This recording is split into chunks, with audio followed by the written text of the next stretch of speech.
Let's hit it.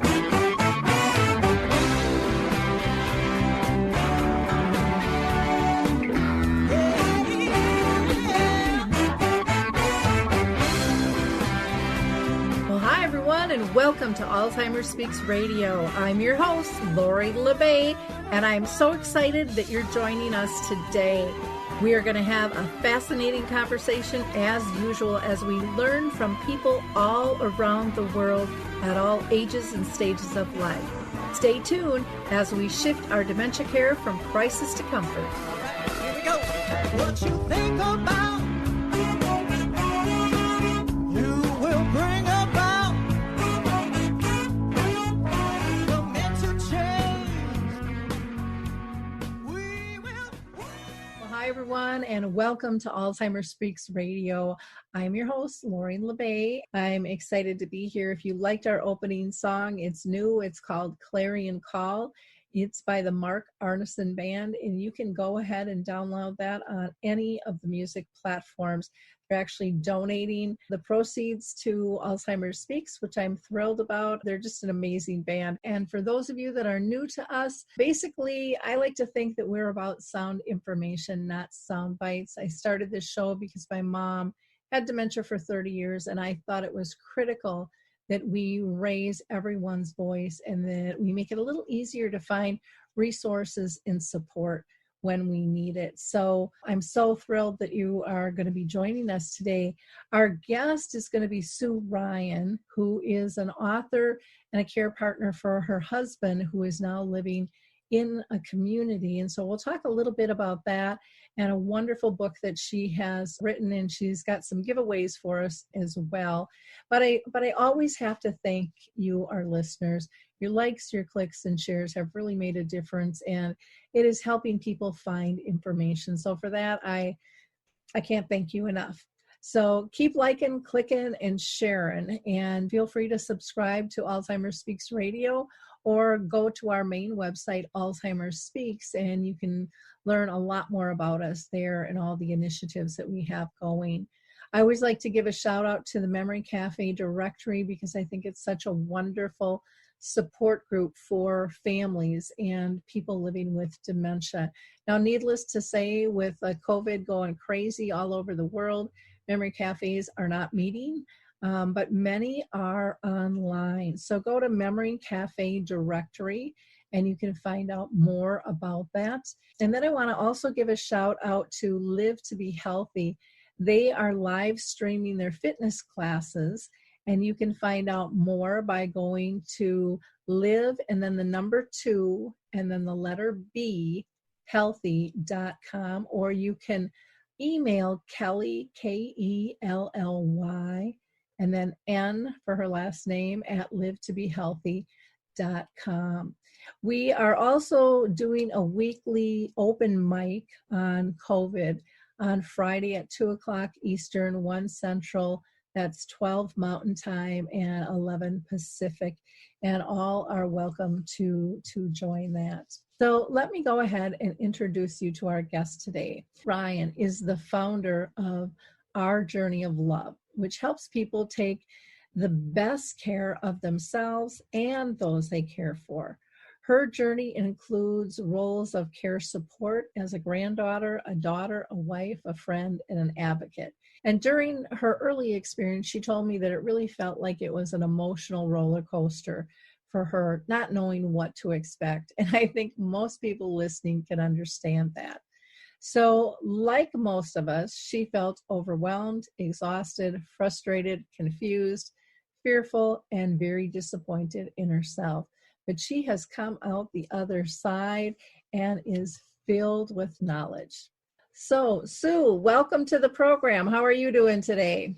I'm great, Lori. How are you? I am thrilled to be here. I love doing these shows, and I just adore having conversation with you because you're always so upbeat and positive. And yet, you talk real life in terms of what you go through and how you experience it, but you just help people walk to the other side where there's a light at the end of the tunnel. And I think that that is a beautiful thing to do. So I want to ask you first, if you wouldn't mind explaining how you got involved with caring for someone with dementia. I will.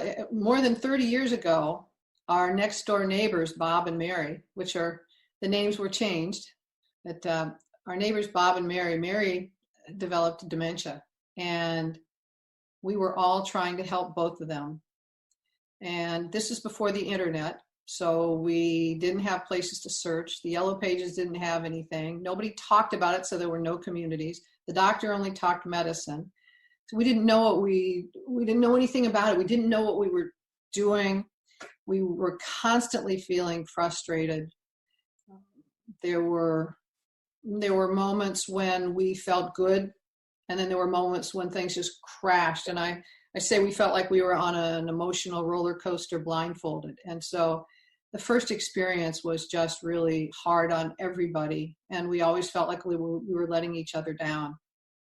So that was my start. When you said 30 years ago, my mom has been gone for 5 years, but she was on the journey for 30. And I can so appreciate how you defined it all, because you were just out there on your own, and you don't know what you don't know till you don't know it and you need it. and then it's this scramble and panic and, how do I get what I need? How do I find it? What's it even called? There's just so many pieces in that packet. Nobody wanted to talk about it. We struggled finding anybody who could give us any help. Yeah. Oh, I agree. It was very limited. And what I found was it was mostly professionals that wanted to tell you how to live your life. They really weren't so much interested in learning from you on what life was really like. They had kind of these preconceived ideas, and, it's changed significantly, since that time, but it still has a long ways to go. But it's nice to see the progress that has been made. Now, you have written the book, Our Journey of Love, 5 Steps to Navigate Your Caregiving Journey. What inspired you to write the book? So many times in the last few years, people have asked me about my perspective, and I keep saying, well, we're on our journey of love. And I said that when Jack and I were my husband's name is Jack, and he's been diagnosed with Alzheimer's, and he is now living in a memory care community. When he was first diagnosed, I said, well, honey, this is just another chapter in our journey of love.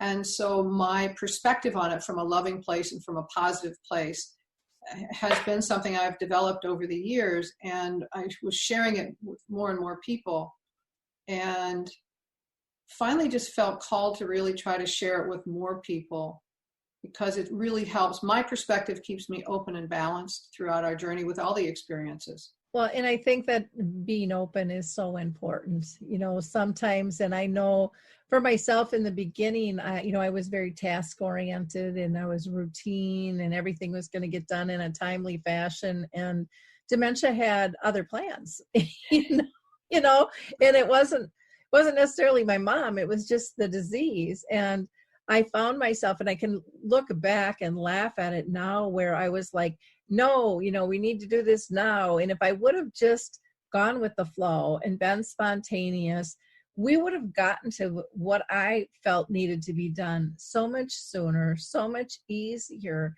And one day, Harry Urban, who was living with dementia and is part of my dementia chats that I facilitate, he made a comment that was so striking and so powerful that I love mentioning it. He says, care partners are great, and we all know that they have our best interest in hand. He said, but what they have to realize is it's good to have a routine, but you have to analyze whose routine is it.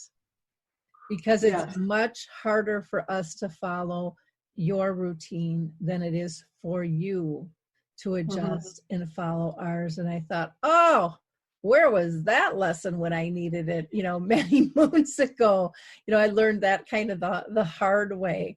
But I guess that was just my path. But, I would really encourage people to think about that and how important that is. What are some of the most powerful lessons that you've learned in your various roles of caregiving in your life? A couple I'll share. The first one I actually have as a repurposed lesson from my professional career in sales. And it's about labels and the definitions we have for words.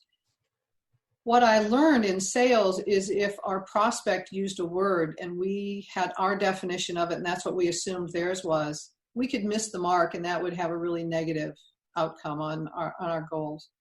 We might miss a great opportunity for a client and they wouldn't be satisfied. And so when I got into roles in caregiving, I recognized that there were people who were using labels that described the disease or using words that they really hadn't discovered for themselves if that was the right word for the emotion or for the experience. And it was really profound for me. And so I have continued to focus on that. So, a couple of examples with that. The label. Back when my dad was diagnosed, people would say one of two things. If it came up in conversation and we were talking about it, they would say, "Oh, I'm so sorry," or "Oh, that's so terrible," or "It's a horrible disease," or things like that. And what I've learned is that if you anchor on a label or you anchor on a word and you don't define it for yourself, you take on somebody else's definition, and then you see that's the lens you see the disease through or the emotion through. And I didn't want to have that. I wanted to make sure that I was experiencing everything authentically. And so for me, when somebody would say, "Oh, I'm sorry," to me, I'm sorry is I'm apologizing. The word sorry means you're apologizing for something you have responsibility for. And they didn't have any responsibility. And so I would ask them, I said, "Well, why are you apologizing?" And they're like, "Oh, well, no." So they had to think again for what word might fit. And one of the ones that comes up so often that I feel really bad for people for is they feel guilty. And the word guilty, I hear it so often in the caregiving meetings. "Oh, I feel guilty that my girlfriend's invited me to go out to lunch, but my husband can't go out. And so, here I am leaving him," and all that. And when in reality, they have someone who can be watching their husband. A great part of self-care is being in community and being with other people. A way to reduce compassion fatigue is being able to practice self-care and to share a little time and to kind of fill your buckets. And so is there a different word or is there a different emotion you could tie to that? So having people become conscious of the word they're using or what they're associating with it, maybe you could feel sad that your husband can't go out to lunch. You could feel grateful that you have the opportunity to share time with friends. So I try to match the emotion and the word to the environment so it's really authentic. I had a really negative experience with a psychiatrist early on in my husband's diagnosis, and then she greeted us, and I even wrote the words down. I didn't want to forget them. She said, "That horrible, dreadful, debilitating disease." And that's the lens she looked through for defining the disease. And I didn't want that to be the relationship we have with it. And I've seen people who take that on as the way they define the disease. And so one of my biggest lessons was I'm going to make sure that I'm authentic in the emotions and the words and the labels that I'm using. And if other people are using them, I'm also going to ask them so I don't misunderstand what their intent is. Well, I love that. I'm big on words, and I've done it with, probably more simpler and overt ones, but I think it's really, I like how you've broken down the guilt and "I'm sorry," because they are so used out there, and we do it all the time. And people say, "I'm sorry you're going through this," or "I'm sorry you got divorced," or like you said, they had nothing to do with it. It just, it's one of those things that happens in life. And then when people get so uncomfortable, they push away, Mm-hmm. So if we can shift that to, this isn't horrible. This is just one more thing in life we have to adjust to. But, and I think I mentioned this to you when you were on the show one other time with us is, I look at my mom's disease as the biggest gift I'll ever get, because she allowed me to reframe things and look at things differently instead of, "Oh, woe is me, and this isn't how I thought life would be." And There's some Mm-hmm. real beauty in that. Now you talk about massive acceptance and you talk about Mm-hmm. radical presence. Mm-hmm. Can you explain those to people? Yes.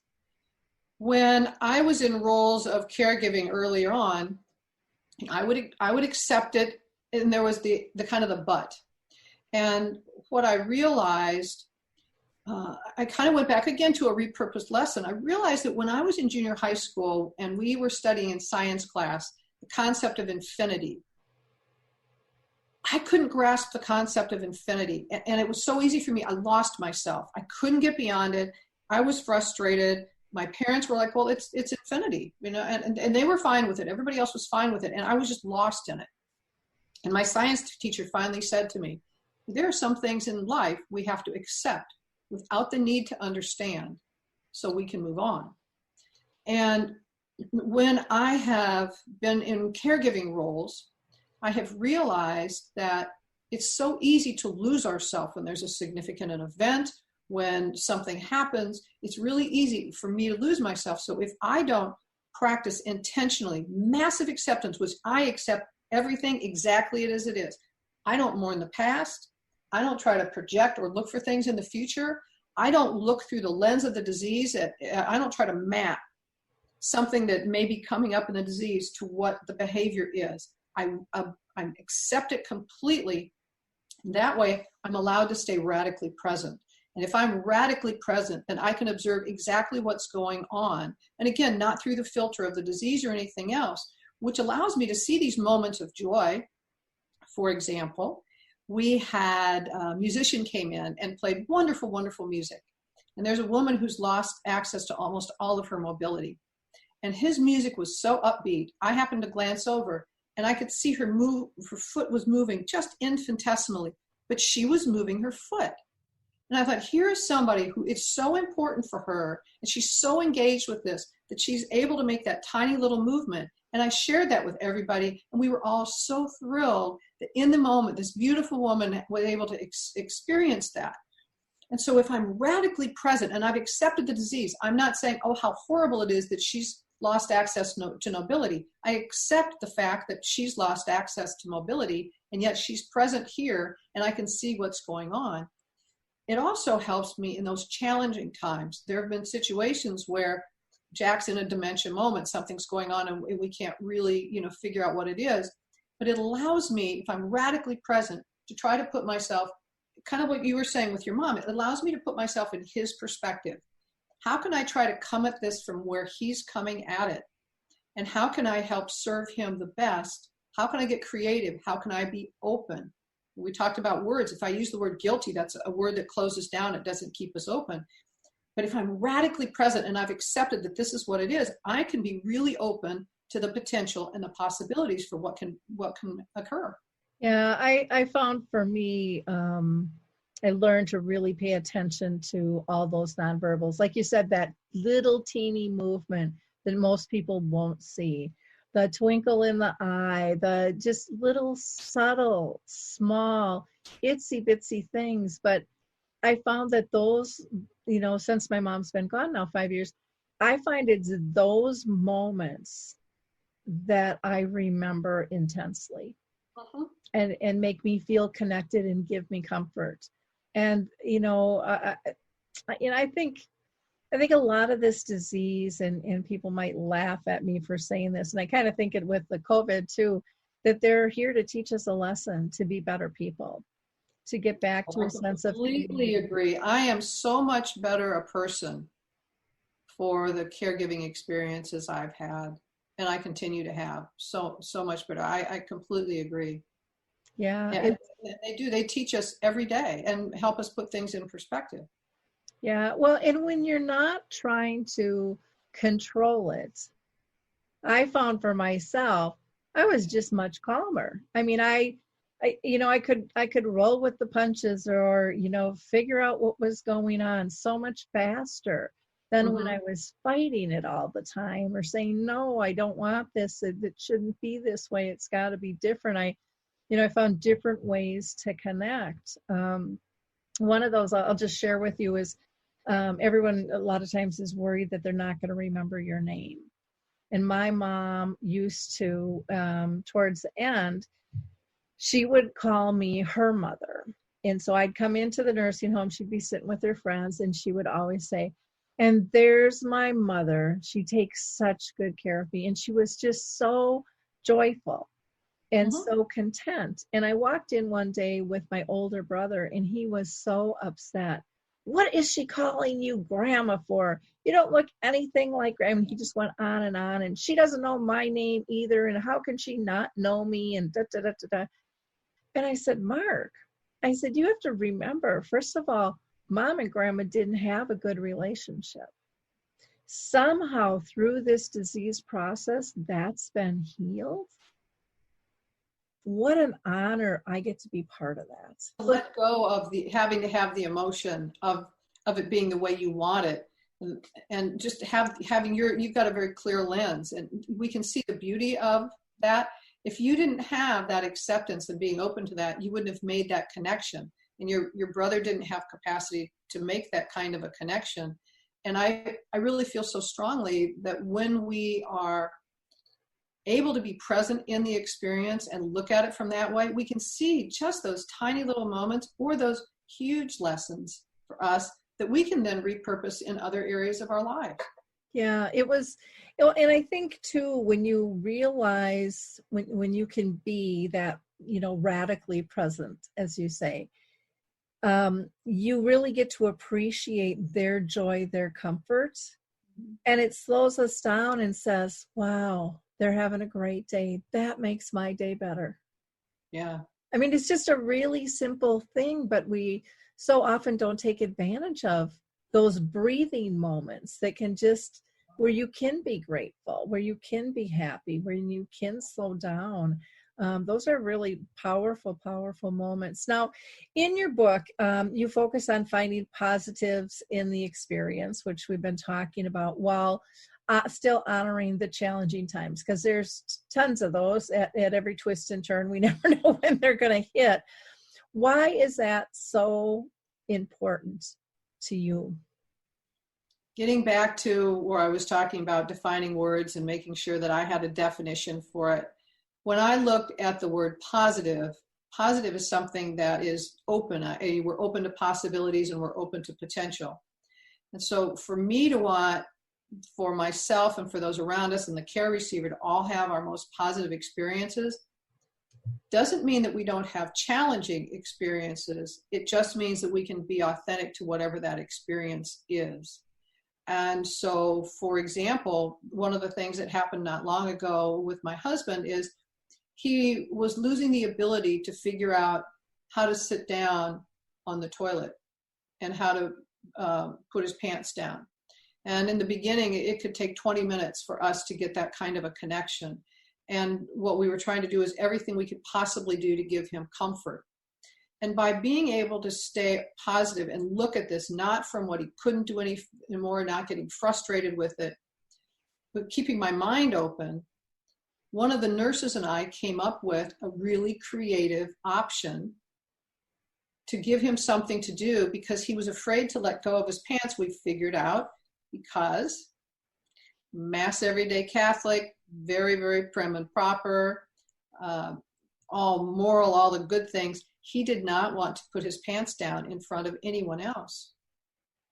And had we stayed closed and only focused on trying to get him to get his pants down so he could get on the toilet, we would not have been open. So when I say positive, it's that we can really be open to the potential and the possibilities, whether it's something like one of the other moments I was talking about, or whether it's something that we're dealing with that's more challenging to them at the time. Well, and that is so important too, because when we, a lot of people don't understand when we get upset as care partners, they're going to mirror that and escalate that back to us. And so a lot of times we don't even know we're doing it. And then we blame them for getting upset. And it's like, they were calm when we walked in the room. Yeah. And so we really have to look at, what's our tone of voice? What are we saying? What are our nonverbals? Because they're still taking all of that in, even if they can't respond the way they used to. Mm-hmm. And, we can cause a lot of fear. My daughter one time we were on a picnic and she just picked a cookie up off my mom's chest that she had eaten. And my mom just exploded in anger and screamed out in front of 100 people, "I hate you, leave me alone." And my daughter, who was 18, was just mortified. But when we broke it all down, and it took a while because Danielle didn't understand the depths that we had to break it down. I said, "What were you doing with Grandma?" And, they were talking and laughing. She was holding her hand and she had eye contact. I said, "Well, what made you pick up the cookie?" And she couldn't pin it down because so many times we don't even track that stuff. We're in automatic mode. And so it made her kind of step through all of this and come to find out that there was a break in the conversation, that she was sitting next to Grandma and she had to stand up to pick up the cookie, and that she didn't have eye contact because she was looking at her chest. And, to explain to her in that nanosecond, when those things disappeared, you were a stranger touching her in an inappropriate spot, and her reaction was perfectly justified. Mm-hmm. And so there's always a reason for what it is. And, we have to be the ones to put on the investigative hat. And like you said, when we keep our minds open, those things are just so much easier to see, to try to figure out what are the triggers, because there's always a trigger. There's always a trigger. And it's easier, as you were saying, with mirroring the emotions and the body language. And I'm so sensitive with my care receivers to look them straight in the eye, to be very positive with them, to use a soothing, calm language, and not to look down at them and not to come up where they can't be there, and just to kind of be in their presence, because we don't look the same way to them. I don't know if you've ever had these, they've like the virtual experiences. There's the virtual Alzheimer's experience. There's the one for vision. There are different experiences where you kind of walk a mile in their shoes. You step into what their experience is, and understanding that and understanding what the way they see it, it helps them to be like, okay, I want to make sure that I'm not interfering with how they're experiencing what they're having. And I don't want to, like you were saying, where all of a sudden she's above her and she's reaching down, and that's, something. And so I try to stay really, really careful of that and always get at eye level or below. And now with my husband in a care facility, and we'll go down the hallway, and there may be someone who's in a wheelchair, I get down to their height. I greet them. I don't bend over to greet them. I get down to their height. If I go in and Jack is sitting down, I get down. I'm either below him or at eye level, and always with a smile on my face. And that just helps his whole area be more open. Yeah. Oh, exactly. And I want to talk about your book, because you've done just such a great job. I love how it's laid out. I love all the acknowledgments and how people have supported you through this. And I mean, to me, it just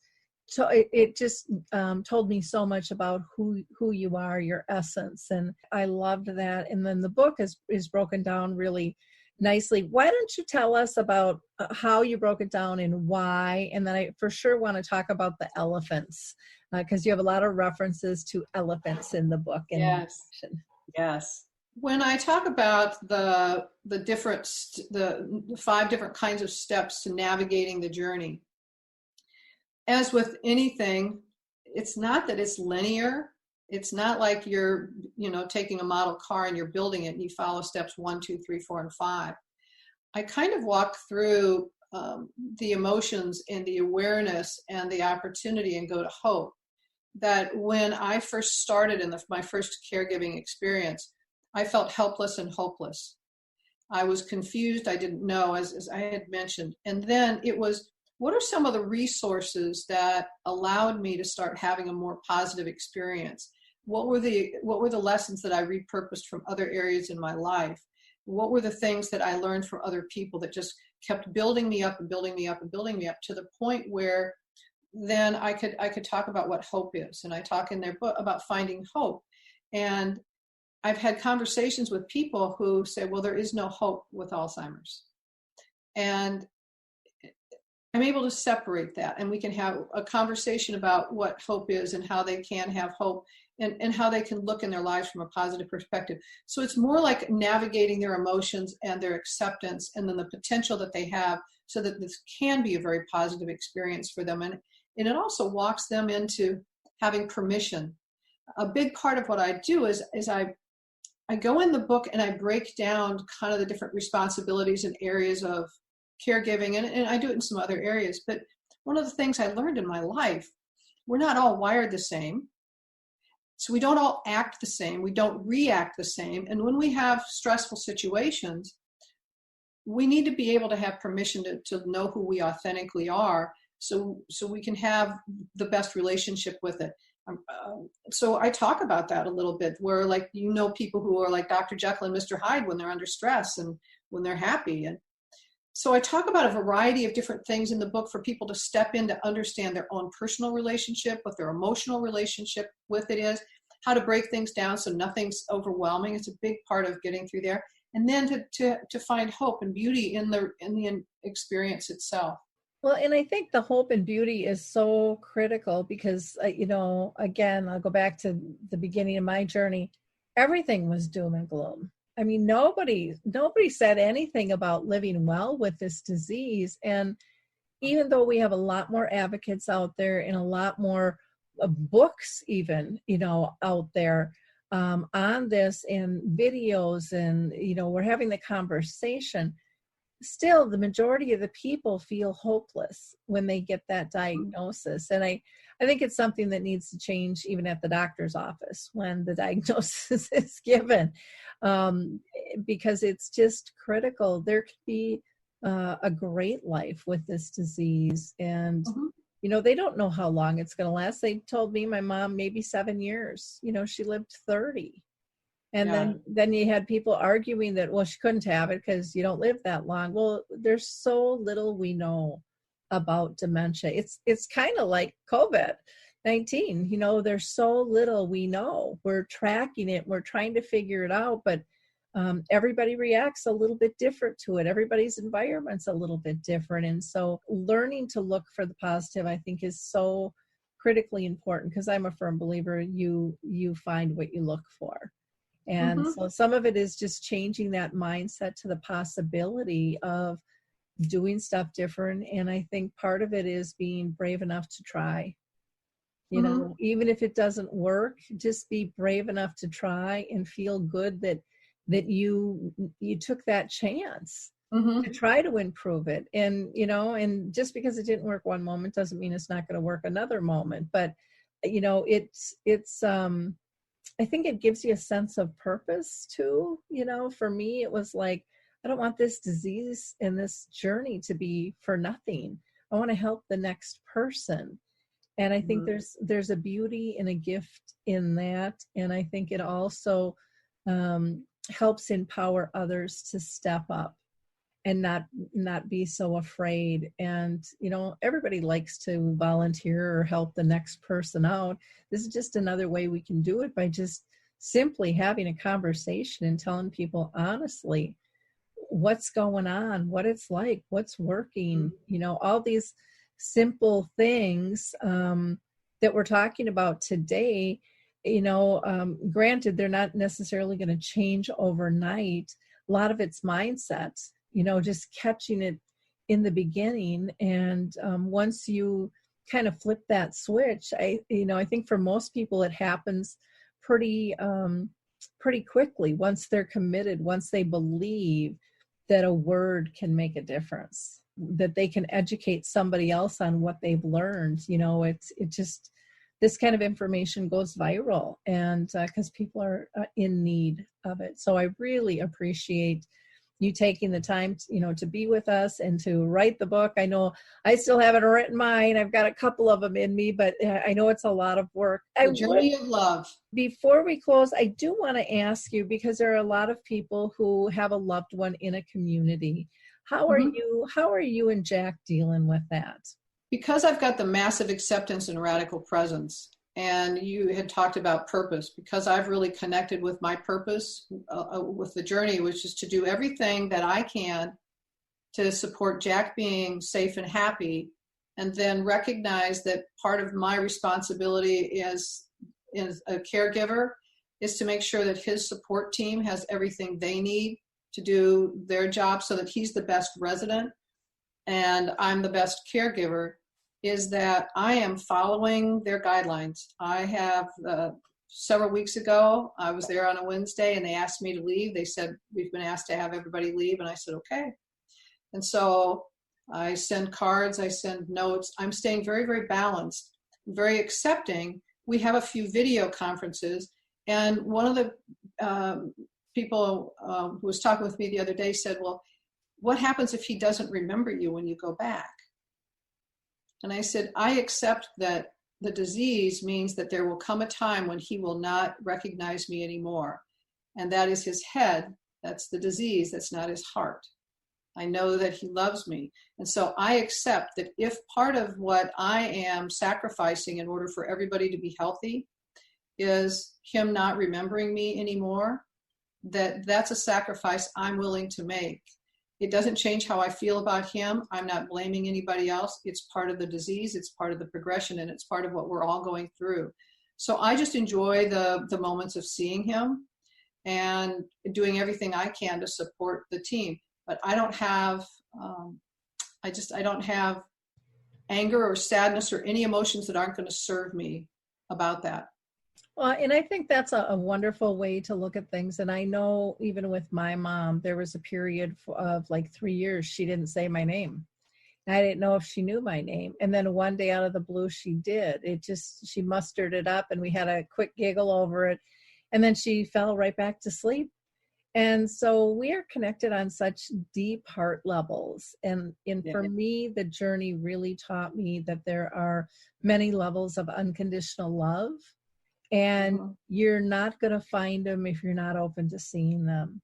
And it's to me, it's really, with my mom, it got to, I can't even put it into words, but it was such a spiritual experience that I can't, like I said, I can't even put it into words. It was so, so special, and I thought I understood unconditional love when I had a child. And this was just a whole nother level of unconditional love, where you don't need words. And when you learn to appreciate, sometimes the safest place you can be is just next to somebody you love, and not a word has to be said, and we forget that sometimes when we're so concerned about appearance. And I think sometimes people get trapped in, do they know you? Because that's what people ask. And so then they're thinking, well, I'm this is supposed to be important. And, to me, I found that it was really not about the name. It was, was she safe, happy, and pain-free in my presence? Was I a comfort? Because if I can be a comfort, then we still have a connection. I agree with that, because when I am, and this goes back in every one of the caregiving experiences that I've been in, when the care receiver is at peace, when my demeanor, when my language, when everything I'm doing, when my staying fully present to them so I can figure out how to try to get into their perspective and to bring peace to them, when they can be peaceful when I'm around them, that speaks so much more than words or anything else. And I think that's an amazing gift we have. And for me, the only way to do that is to be looking at everything exactly the way it is, and not through the cloud of angst or I wish it wasn't this way or what's gone away, but just stay in that really present moment, which is where they live. They're in the present moment. Yep, exactly. Now, you have something that you want to give to our audience. Why don't you explain to them what the giveaway is? Yes, I have a giveaway for everyone, and it's 4 tips to positively navigate the elephants in the caregiving room. So it's 4 different tips, and these are things that I initially repurposed from other parts of my life, but I had used them all. And one of them is about the parable of the elephant and the blind men, the 6 blind men, and each one of them touches part of an elephant, so they each have a different truth. This is what the elephant is, and they believe it, and they believe they're right. and that it's how to navigate that to make sure that you're getting all of the different perspectives that you possibly can before just taking one view of something and deciding that's the way it is. And then the next one gets to how they trained elephants. And while I don't agree with the way they used to train it, and they do it much more humanely now, the way they used to train them was the little baby elephant would be tied with their leg to a stake, and they would pull and they couldn't get away. And finally, that became their reality, and they accepted it. So even when they were bigger and they were strong, they never went back to reevaluate if that still served them, if that was still their truth. And so I talk about having us look at our experiences by reevaluating if this is the truth we want to have, if we're using someone else's truth, or how we want to really define it so we've got the best relationship with them. And then the next one came from business, which is how do you eat an elephant? One bite at a time. It's breaking down this whole caregiving thing, which in and of itself could feel very overwhelming, breaking it down smaller and smaller and smaller pieces until we can finally look at the pieces objectively and figure out who the best person is, how we emotionally feel about it, what we need to do, and really learn how to navigate that. So I've got a lot of things to help with that. And then finally, let's see what my other one. Oh, yes. The elephants in the room. The conversations and the relationships that I'm sure many people have had different kinds of issues with that. And it's how to look at the different relationships and all the different kinds of conversations we need to have, how to break those down too, and figure out how to navigate those and not push them away so that they just keep bouncing around in our head and getting bigger and bigger and we're avoiding them, but how to actually deal with them and feel better about them. So it's how to handle those four different areas of elephants. Wonderful. And this is really meaty stuff too. This isn't just a one page with all these, a couple of lines. This is actually 18 pages of really good, solid information. So I hope you will download that. We'll be putting the link there for you to be able to do that. Now, your website is ourjourneyoflove.net, and they can email you at sue@ourjourneyoflove.net. And the book is on Amazon, so we'll have a direct link to that. And then people can find you on Facebook as well by just typing in Our Journey of Love. And then you are listed on LinkedIn as Sue Armstrong Ryan, if you're looking to connect there. And did you want to give a phone number out? Sure. My number is 239-537-5828.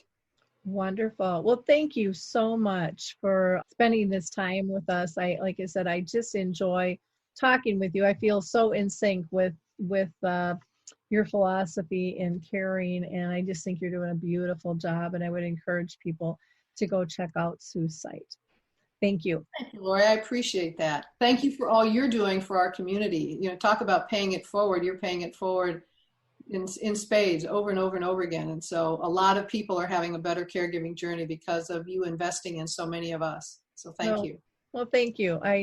This was kind of a commitment my mom and I made together. And even when she was literally actively dying, she had said, you need to continue this. And I said, well, I'm not doing it alone, and I feel her presence around me all the time. So it's amazing to be able to talk with so many around the world at all ages and stages and what people are doing. It's really a beautiful, beautiful thing to be able to see and to grow.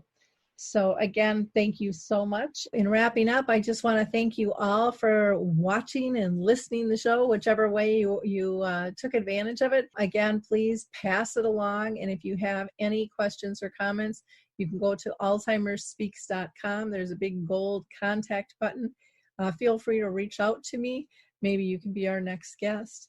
And if you liked our opening song, Clarion Call, you can download that on any of your favorite music platforms. Again, Clarion Call by the Mark Arneson Band. Bye now. Well, hi, I'm Lori La Bey, and I wanted to tell you about Alzheimer Speaks, which is another great podcast. You see, my own mother lived with dementia for 30 years, and I felt lost. Did you know every 3 seconds someone in the world is being diagnosed with dementia? odds are it's going to hit your families too. We want to help you connect to services, products, tools, research, and stories so you can be prepared. Please subscribe to Alzheimer Speaks on your favorite podcast platform.